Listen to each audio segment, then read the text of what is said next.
Hello guys, welcome to mystery whole world.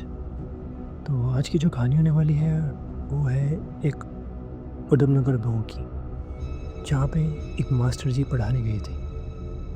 नई नई उनकी वहाँ पे जॉब लगी थी और वहाँ वो नए नए ट्रांसफ़र हुए थे। ये बात उन दिनों की है जब एक मासूम सा मास्टर एक शापित गांव में कदम रखता है, पर वह नहीं जानता था कि जहाँ वो पढ़ाने आया है वहाँ बच्चों की भूख कुछ और ही है। ये बात है उन दिनों की जब माधव नाम का एक युवा मास्टर पहली बार उधमनगर गांव में नौकरी पर आया था। गांव पुराना और सुनसान था, पर एक चीज़ जो हर नए आदमी को खटकती थी, शाम 6 बजे के बाद पूरा गांव वीरान हो जाता था और सुबह 6 बजे से पहले कोई घर से बाहर नहीं निकलता था। गांव के बुजुर्ग कहते थे यह गांव शापित है, एक परिवार के शाप से ग्रस्त। रात करीब 2 बजे माधव की ट्रेन उधमनगर स्टेशन पर आकर रुकी। जैसे ही वो उतरने लगा, ट्रेन के टीटी ने उसे टोक दिया, भाई साहब आप क्यों उतर रहे हो, ये स्टेशन तो मौत का दरवाज़ा है। माधव चौंक गया, पर मेरा स्टेशन यही है, माधव बोला। फिर टीटी ने उससे कहा, ये ट्रेन इस स्टेशन पर रुकती है, पर जिसे अपनी जान प्यारी हो वो उतरता नहीं है। माधव ने उसकी बातों को हंसी में उड़ाया, सोचा शायद नशे में है, और प्लेटफॉर्म पर उतर गया। लेकिन टीटी जाते जाते बस यही बोला, लगता है शहर के हो, रब करे तुम बच जाओ। जैसे ही माधव स्टेशन से बाहर निकला, कोहरे और ठंड ने उसका स्वागत किया। तभी किसी ने पुकारा, मालिक मालिक। आवाज़ सुन के वो चौंक पड़ा। कोहरे में एक आदमी उभरा, उम्र करीब 35 साल। बोला, उसने बोला, मुझे राणा साहब ने भेजा है आपको हवेली तक सही सलामत पहुंचाने के लिए।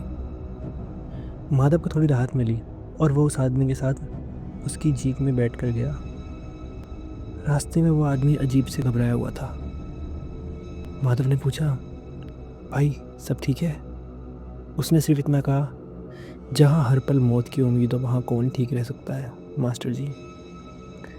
तभी तांगा एकदम से बंद हो गया, रुक गया, और वो आदमी घबरा कर चिल्लाने लगता है, आ गए आ गए, वो लोग आ गए। वो भागने लगता है और चिल्लाता जाता है, पैसों के लालच में मौत को बुला लिया मैंने। कुछ ही सेकंड में वो आदमी कोहरे में गायब हो जाता है। माधव उसे ढूंढने के लिए दौड़ता है, तभी एक भयानक चीख गूंजती है। माधव तोड़कर उस दिशा में पहुंचता है और जो देखा उसके रोंगटे खड़े हो जाते। वो आदमी मरा पड़ा था, उसका शरीर पूरी तरह फटा हुआ और उसके ऊपर कुछ छोटे छोटे बच्चे बैठे थे जो उसे खाए जा रहे थे। उनके चेहरे डरावने, आंखें लाल और दांत में बिल्कुल खून भरा हुआ था। जैसे ही उन्होंने माधव को देखा वो उस पर झपट पड़े और तभी एक चीख गूंजी। अगली सुबह राणा साहब अपनी हवेली के बाहर उदास बैठे थे। उन्हें चिंता थी कि माधव और वह आदमी जिनको स्टेशन भेजा था वापस क्यों नहीं आए। उनका बेटा यश उनके पास आया और बोला, पापा आपने रात के समय स्टेशन भेजा ही क्यों? आपको पता है ना रात को क्या होता है। तभी नौकर आता है, वो बोलता है, मालिक मास्टर जी आ चुके हैं, आपको नीचे बुला रहे हैं। राणा साहब हैरान रह गए, माधव जिंदा है? यश को शक हुआ, वो जिंदा कैसे बचा? जहाँ से आज तक कोई बच के नहीं वापस आया, आखिर मास्टर जी कैसे बचकर वापस आ गए? राणा साहब नीचे जाते हैं और मास्टर जी से बात करते हैं। मास्टर जी एक सामान्य इंसान की तरह बातें कर रहे थे, जिसे भी कोई नॉर्मल इंसान करता है, सेम ऐसे। राणा साहब ने उन्हें गाँव में ये घर दिखा दिया जहाँ वो रहने लगे। अगले दिन स्कूल में उनका पहला दिन था। अगले दिन स्कूल में बच्चों का पहला दिन था। सब मास्टर जी का इंतजार कर रहे थे। राणा साहब का बेटा यश भी उन्हीं की कक्षा में था। माधव पढ़ाने लगे, पर हर 2 मिनट के बाद वो क्लास से बाहर चले जाते। यश को ये बात खटकी, क्या आखिर मास्टर जी को हुआ क्या है? हर 2 मिनट बाद वो पढ़ाने के लिए पढ़ाकर बाहर जा रहे हैं, क्या परेशानी हो सकती है? ये बात यश और उसकी दोस्त सुप्रिया को अजीब लगी। पूरी कक्षा में सिर्फ 2 ही बच्चे थे जो मास्टर जी की इन हरकतों को ध्यान से देख रहे थे, यश और सुप्रिया। एक दिन दोनों रास्ते से अपने घर जा रहे थे तो उन्होंने एक खंडर में मास्टर जी को जाते देखा। ये वही खंडर है जहाँ पे गांव वाले कहते हैं इस पूरे गांव पे श्राप इसी हवेली से फैला था। वो हवेली बड़ी पुरानी वीरान बहुत अजीब थी। ऐसी अजीब हवेली में कोई कैसे जा सकता है, वो यही सोच रहे थे। पर यश और सुप्रिया ने इस बात का अनदेखा किया। लेकिन लगातार कई बार उन्होंने मास्टर जी को वहाँ जाते देखा और हाल ही में गांव में बहुत सारे बच्चे गायब हो रहे थे। धीरे धीरे हर दिन एक नया बच्चे गायब होने की खबर आ रही थी। किसी को कुछ पता नहीं लग रहा था।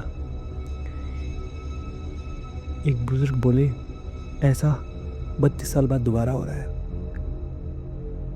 उस बुजुर्ग की बातों को सुनकर यश को थोड़ा झटका लगा कि अब आज तक ऐसा कभी नहीं हुआ। पहले सिर्फ रातों को हमला हुआ करता था, लेकिन अब दिन में बच्चे गायब हो रहे हैं।